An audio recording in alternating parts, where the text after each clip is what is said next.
Francis Spufford, you are not a theologian, you are not a so-called religious writer. You wrote a book about British polar expedition, a book about what might have happened if Soviet Russia's economy had flourished, and a wonderful memoir about your childhood as a compulsive reader. So why a book about Christianity? There was a missing book about Christianity which I really wanted to exist. A book which would make Christianity comprehensible again. Not a work of apologetics, but something which could explain with no assumptions at all to somebody on the outside what it felt like to be on the inside. Because it seemed to me that the experience of belief had floated so far away from everyday normality in Western Europe that we were becoming bizarre. So what happened? What triggered it off? Were it a new atheist or your 6-year-old daughter? I was both. I was progressively more and more annoyed by the new atheists. Dawkins and stuff. Yes, Dawkins and the late lamented Christopher Hitchens and Sam Harris in the United States and Daniel Dennett. And it seemed to me that the way they were describing faith was about 1 million miles away from the thing I actually knew, and that people only found their attacks plausible because they had no experience to set against them. It was important to me to talk about faith in everyday language. So that it didn't sound solemn. It's a sweary book. It's a sweary book because I'm a sweary man. I won't swear now for you on camera because that would be embarrassing. But I am a sweary man. It's my natural speaking voice. You use the F word quite a lot of times. I do use the F word quite a lot of times in connection with talking about sin, because some kinds of behaviour deserve the F word. And also, if we are exaggeratedly polite, precise, nice, too nice. If we're too nice, then it sounds as if we are frightened of the majority of human experience. It sounds as if we have a religion which is only for nice people, polite people who sit upright and behave well. And actually the power of Christianity is that it's for people who don't behave well, and that it for me, it speaks most loudly when it talks about the untidy, chaotic parts of human experience.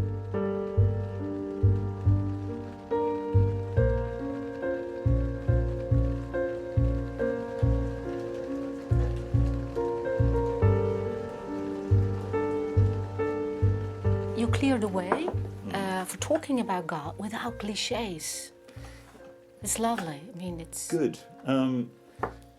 The people I was aiming it for wouldn't necessarily know the cliches, but they would recognise the sound of stale language, second-hand language. They would recognise when somebody was rolling out the same old thing. And if you are saying to people, this religion is an affair of the heart, it's something it's something that lives in our emotions and guides our emotions and is formed by our emotions and forms them in turn, then you need to be talking like a recognisable human being to other human beings. You can't speak from a position of authority. The heart has no authority. The heart is a humble and sometimes foolish thing, and a dark thing too sometimes, and you need to talk from there. I have advantages in that I'm not a priest. I'm a lay person. I don't have to worry about making policy statements for the church. I don't have to put a good face on things. I don't have to be responsible. But has Christian language become too woolen? Yes, I think it has. There is a general tendency for language to deaden, to form a crust, to become tired, and if Christians are defensive, as we often are at the moment, I think that makes the tendency stronger, because it is risky to talk in fresh, real terms. There is more to lose that way. But what happened to the rather fiery language Jesus used? Well, yes. Yes. if you look in the New Testament, you see somebody who is speaking direct in everyday language. Almost all we hear about is off the cuff. It's ordinary demotic speech. It's somebody who is teaching as they walk, somebody who is having a picnic, having dinner with their friends, going to a party, drinking wine, probably talking with their mouth full. You describe him, yes, as well. I had to imagine him, but then everyone has to. Everyone supplements the understanding of Christ that faith gives them with a bit of imagination as well, because that's how he lives for us. What do you feel towards him? Oh,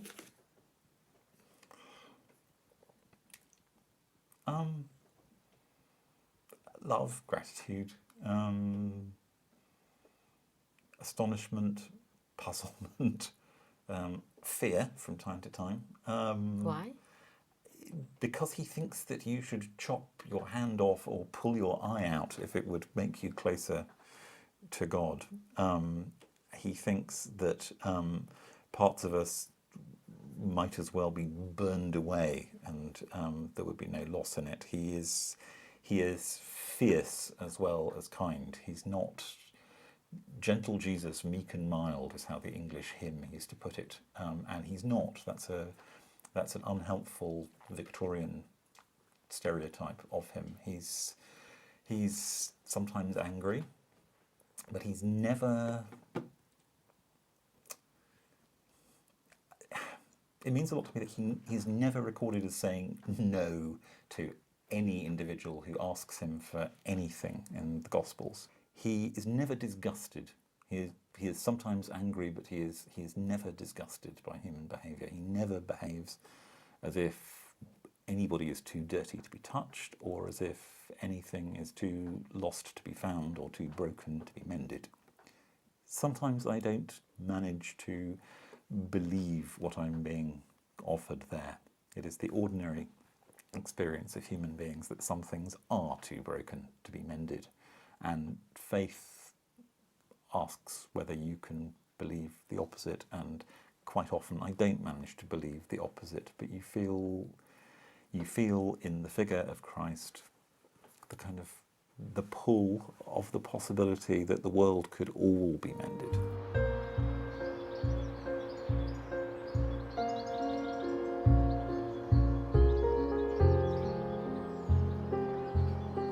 Were you once too broken yourself to be mended? Yes, of course I was. And part of the problem of the book is that unless I could describe redemption out of my own experience, it would have no weight. People don't get redeemed generally; they get redeemed particularly, one at a time. And there is always a story in a Christian life about how it happened for you, but it's never only your story. So I had to be as frank as I could about me, while not telling anybody else's kind of secrets or anything. So I explained that I messed up very, very badly in my marriage in my mid-30s, and I explained that I got to the point of despair and very much that it was my fault, but I don't say how or why, because some things are private and some things belong to other people. But yes, I did. I was a church-going child, and then I was a kind of contented atheist for 20 more years, and reached a point in my life when I'd made one of the classic pieces of 30-something male, destructive mistakes you can make, and came to a point where I really needed some mercy. Didn't believe intellectually that there was any source of mercy to be had, but found it seemed to be there anyway. And I try to describe it in the book from listening to a piece of the Mozart clarinet concerto, which is the mercy music as far as I'm concerned.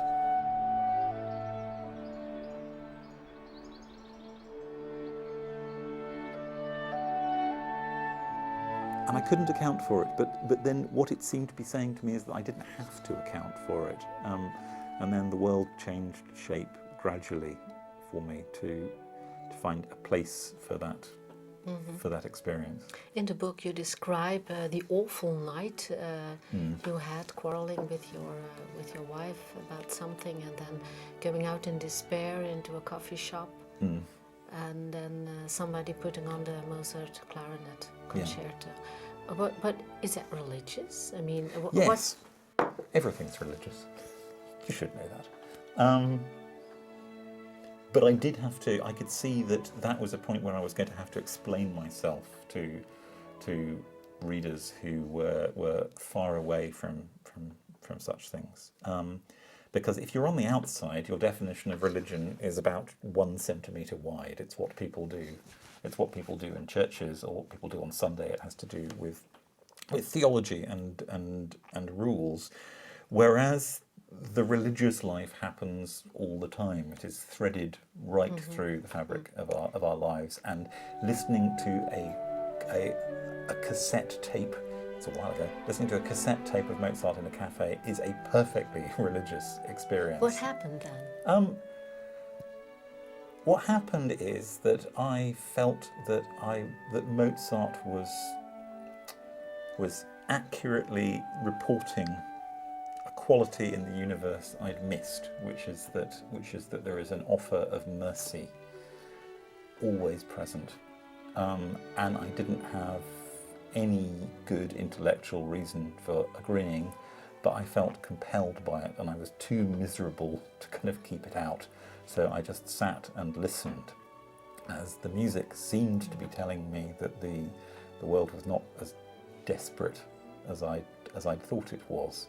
And I didn't behave. I didn't believe in God at that point. So I certainly didn't think that I was being sent a message from God. But I did feel that a quality of the world was being shown me, which I hadn't noticed. God was bigger than what you had thought? Yes, much bigger. And after that, gradually, step by step, I put it together with my memories of childhood Christianity, and step by step, it seemed to ring true. It fitted experience better than I'd expected.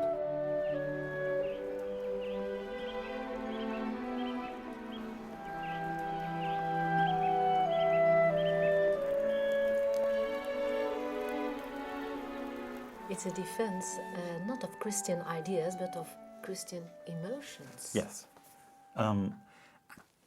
Which was convenient to me as a writer, because it meant that I didn't have to engage in that ancient, sterile, mock philosophical argument about whether God exists or not, which is the least important thing about God. Whether he exists or not is abstract.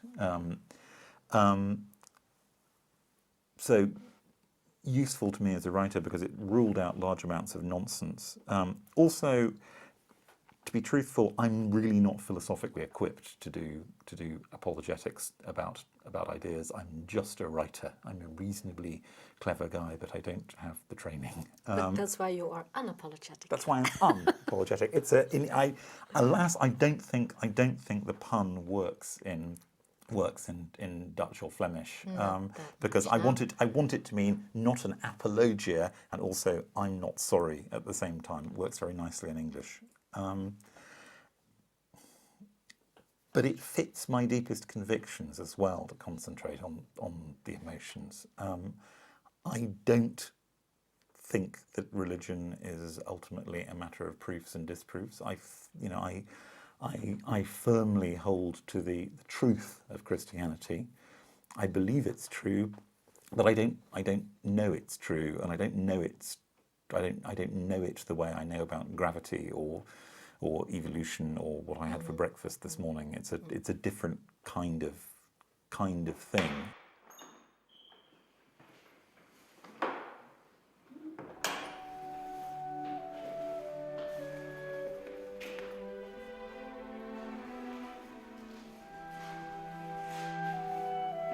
One of the most beautiful pages in the book is where you describe your experience sitting in a church. I knew that if one was trying to tell the heart's story of belief, then you'd need to do this ridiculous thing. You'd need to try and describe the presence of God. Who can do that? It's by definition impossible, and yet without it, nothing works and nothing makes sense. God is not a sensation. God is certainly not a special effect produced by my language. But if you are trying to report his presence, you have to use language. It's the only tool you've got. But it's not a special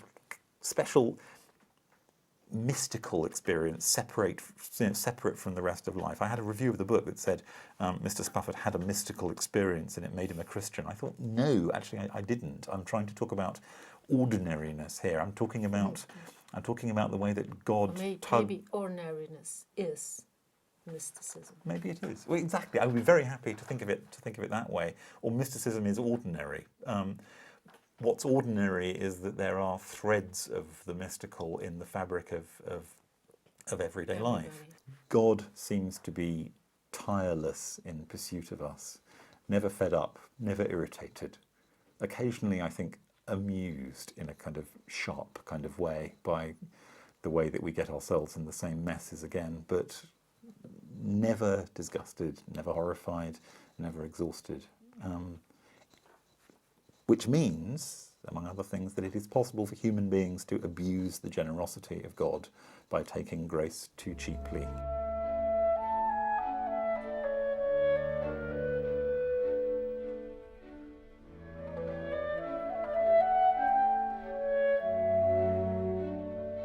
Christianity is realistic about people. It's not under any illusions about what people are likely to do. Christianity is not surprised by sins, ever. It's not one of the law religions. What does it mean?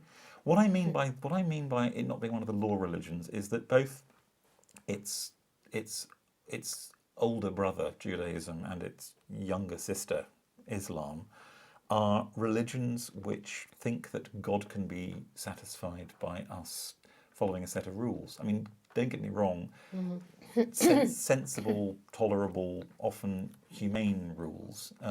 There is a kind of generosity in both Judaism and Islam in saying all God requires of you is this: you can be an adequately good person, an adequately good man or a good woman if you'll do this. There are rules about food, about how you behave towards other people. There are rules of dignity, and God has a picture of what people are supposed to be like, and if you follow these rules, you'll be doing it. Whereas Christianity is much more all or nothing than that. It has only a very few rules, and they're completely impossible. Which doesn't sound realistic or practical at all. For instance, if someone asks you to go 1 mile with them, go 2. If someone says, give me your coat, you go, yes, how about my trousers as well? Should you love your neighbour? Yes, you should. And by neighbour, we don't just mean the person who lives in the house next door, or the person who speaks the same language as you, or the person you like, or the person you approve of, or the moral person.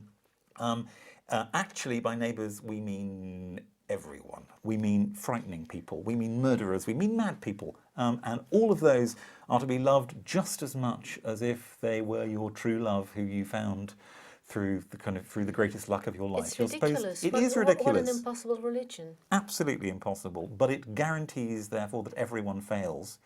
And then the realism comes in, because it means we all get to be failures together and to recognise each other as brothers and sisters in the same business of never quite living up to the task Christianity gives us, which is an impossible task. It says not just be God's picture of good men and women. Christianity says try and behave like God, please.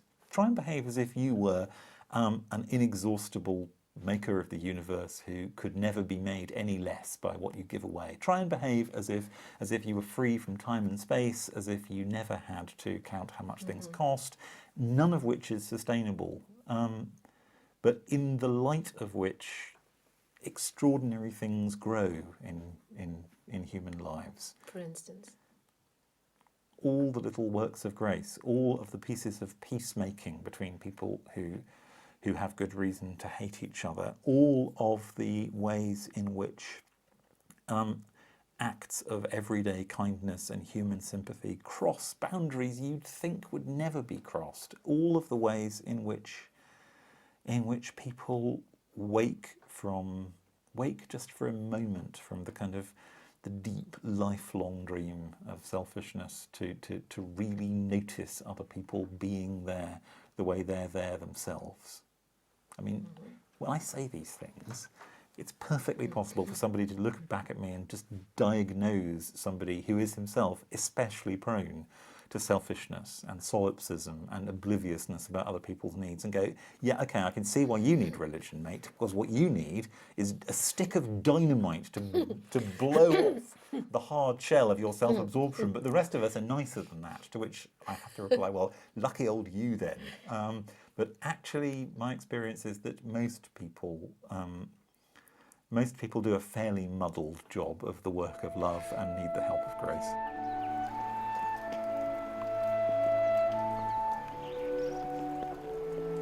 What changed you?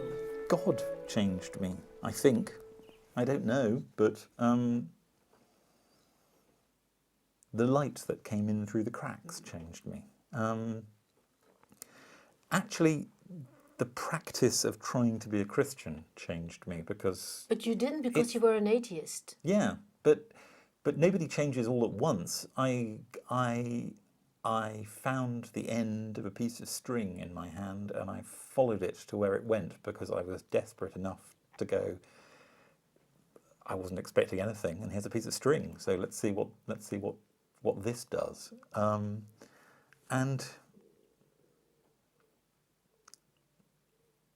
And bit by bit, in tune with my limited capacity to pay attention, I noticed things. Things seemed to be quietly brought to my attention. You sound like a megalomaniac whenever you tell a story about grace in your own life, as if kind of God was busily calculating what he was going to do for you on Tuesday. But that's just a defect of human language. You have to believe in a God who's equally concerned with everybody's Tuesdays. Do you have to be a sinner before the light can come in? So does it crack in everything? Do you? Yes, I think you probably do. But I think everyone is. I think the recognition of it is rather important. Grace has no cost, but discovering the need for it is what kind of opens the door. And we are told that the door has to be opened from the inside, that he only stands at the door and knocks. Whether we reach for the handle is up to us.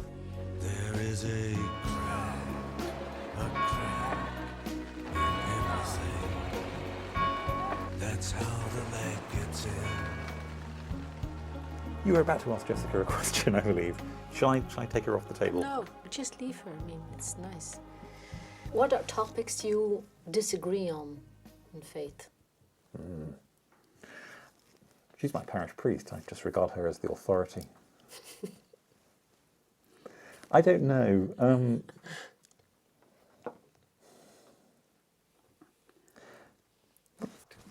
What do you... Well, I don't know whether it counts, but when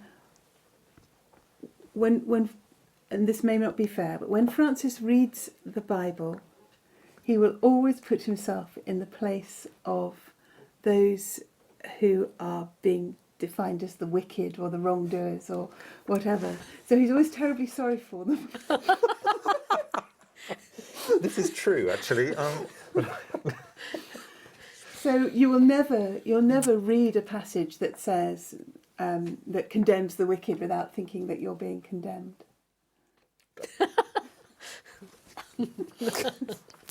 Yes, actually, that is true. And So who do you identify with then?